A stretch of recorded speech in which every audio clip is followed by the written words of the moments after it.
Hey, how's it going, everyone? So I had seen a lot of hoopla online about Betsy DeVos's nomination confirmation for education secretary, and people saying that she was saying all sorts of weird stuff or bad stuff. So I had to watch it, of course, and just see for myself. And watching it, I can say there's some serious mixed characterizations going on out there. So I figured we'd give it a watch and review and a critique together so we can actually think through what is going on. So let's go ahead and watch a little bit, and I'll pause and think through this. Do you think that schools that receive K-12 schools that receive government funding should meet the same accountability standards, outcome standards?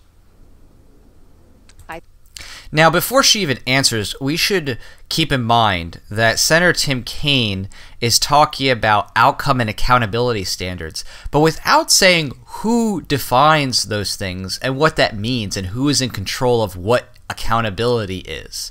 So we already have a loaded question before she can even answer. There's terms that have to be defined that are not defined. All schools that receive public funding should be accountable, yes. Should meet the same accountability standards. Yes, although you have different accountability standards between traditional public schools and charter schools. But I'm really interested in this. Okay, should everybody be on a level playing field? So public charter or private K-12 schools, if they receive taxpayer funding, they should meet the same accountability standards. Yes, they should be very transparent with the information, and parents should have that information first and foremost. And if confirmed, will you insist upon that equal accountability in any K-12 school or educational program that receives federal funding, whether public charter, or private? I support accountability. Equal accountability for all schools that receive federal funding. I support accountability. Okay, is that a yes or a no? I support accountability. Do you not want to answer my question? I support accountability. Okay, let me ask you this. I think all schools that receive taxpayer funding should be equally accountable. Do you agree with me or not? Well, they don't. They're not today. But I think they should. Do you agree with me or not? Well, now notice here, he puts in the loaded term of equally accountable, whatever that means based on his standards of what accountability is, which we have no idea what is. And she did avoid what he was saying, but for a very specific reason. And that is because he is trying to get her to say that she agrees to make a change, to change something that doesn't already exist, which she notes. And then he, that is Tim Kaine, has to come back and say, oh, well, it's not what it is, because he's trying to make it seem like he has some ethical high ground by saying, oh, there's this standard that's being upheld and it's not being upheld. But really, he's advocating for a position and is trying to say, are you going to be on board with my position that doesn't already exist? So again, he's giving loaded statements to try to bring her on board his idea of what should be. Not that that is what it is, or that, that is the best ethical thing. It's just, oh, do you agree with me or not? No, because you don't agree with me. Let me move to my next question. And as you can see right there, that's exactly all he wanted to get at, was just, do you agree with me? He's trying to bait these questions with terms that are not defined in order to say, oh, you're either for me or you're against me, without actually saying, what does accountability mean? Who is controlling that? Who's coming up with those standards to begin with? What does equality mean? Who is paying for that? Who is controlling that? These are serious questions that have serious implications, especially if it's coming from a federal level, which is nationalized, which means changing things to make a one-size-fits-all policy. Should all K-12 schools receiving governmental funding be required to meet the requirements of the Individuals with Disabilities Education Act? I think they already are. Okay, but I'm asking you a should question, whether they are or not. We'll get into that later. Should all schools that receive taxpayer funding be required to meet the requirements of the Individuals with Disabilities in Education? I think that is a matter that's best left to the states. Now here, what actually happened is he said that the IDEA, which is federal law, and schools that are receiving federal funding have to abide by it as far as providing accommodations. She said that already exists. Like, that's already what's going on. And he didn't like that. She just told him, hey, this is what it is. And now he's having to go back onto the shoulds aspect to say, well, I think this is the way things should be. You should agree with me or not. That's what's happening right now, is he's trying to turn it into, this is my ideal for, you know, the educational world, and do you agree with my ideal? So some states might be good to kids with disabilities and other states might not be so good, and then what, people could just move around the country if they don't like it? So notice here he's trying to attack the idea that if states as a policy are to implement their own regulations or their own prescriptions as to what should happen for different types of accommodations, that is somehow some unethical thing, or that's somehow evil, which of course, if taken to its ad absurdum conclusion would mean that, oh, okay, well, if it's not federal, then it's evil and it's bad and it's wrong, and you can't have a choice to go to one state versus another.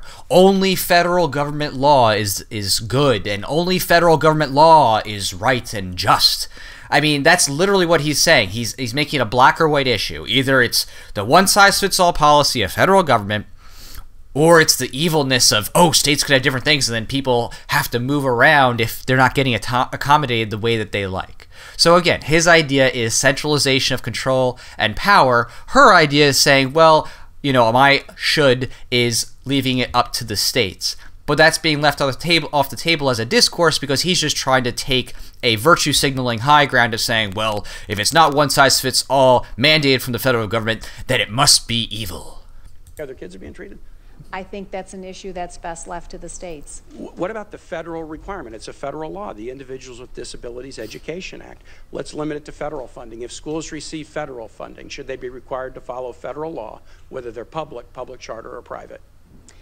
As the Senate. Now notice he brought in public charter, and private. He loaded that in there intentionally because there are distinctions in the law between public schools and private schools. Private schools don't necessarily have to provide accommodations, but it doesn't mean that the kids and the parents are left out of that process. They can actually seek to have accommodations from the district, but the districts may not always allocate the money, or they might run out of it.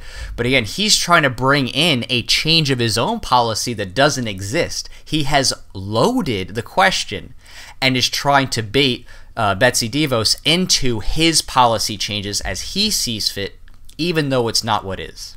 Referred to just yes or no. I've only got one more question. Florida program. There's many parents that are very happy with the program there. Let me state this. I think all schools that receive federal funding, public charter, or private, should be required to meet the conditions of the Individuals with Disabilities and Education Act. Do you agree with me or not? I think that is certainly worth discussion, and I would look forward to. So you cannot yet agree with me. And finally, and here, notice he's talking about federal funding, which, what is that? That's money taken from people to begin with and then redistributed back out to them with strings attached. So it's like someone saying, hey, I'm going to take $10 out of your pocket. Oh, by the way, I'm going to give you $10 back, but I get to tell you how you can or can't use it. Again, he's trying to take some virtue signaling high ground about this and saying it's all or nothing thinking.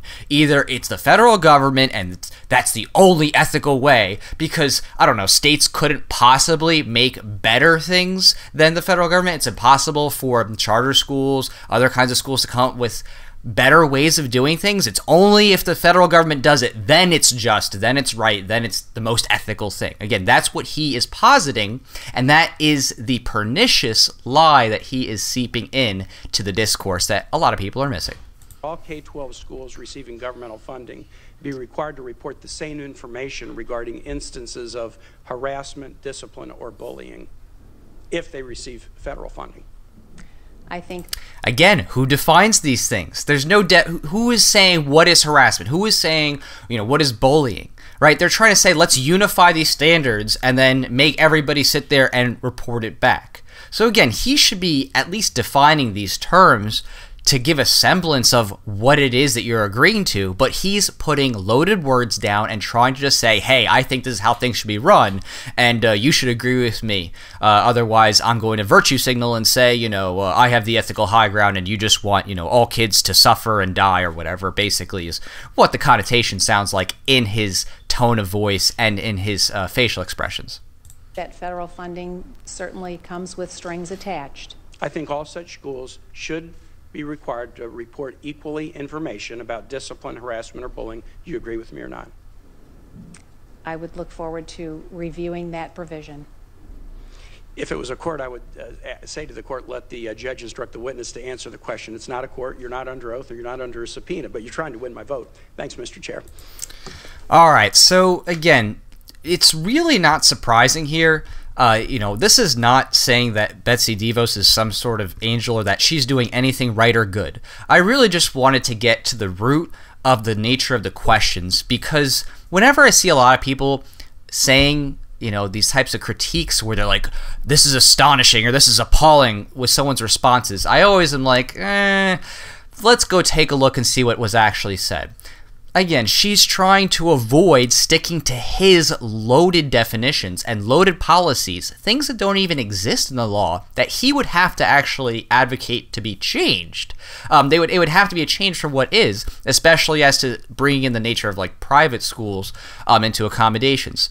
So as far as I'm concerned, this is not surprising. All she's trying to do is trying to avoid saying that she agrees with him in his loaded questions. And of course, I'm sure lots of people are going to continue to run with this and just say, oh, she's evasive or hiding or evil or something of this nature, when really the questions that are being asked are set in such a tone that you either are looking like you're, you know, joining something that may not necessarily pan out or be what you want, or you're just, oh, a bad person and you just want kids to suffer. You know, it's an all or nothing question thinking. It's a black and white logical fallacy. So, you know, I enjoyed doing this little bit of video here because whenever I see fallacies, especially, I mean, you can get some of the best ones on those interviews for confirmations of all sorts, you know, within the houses within the House of Representatives, within the Senate.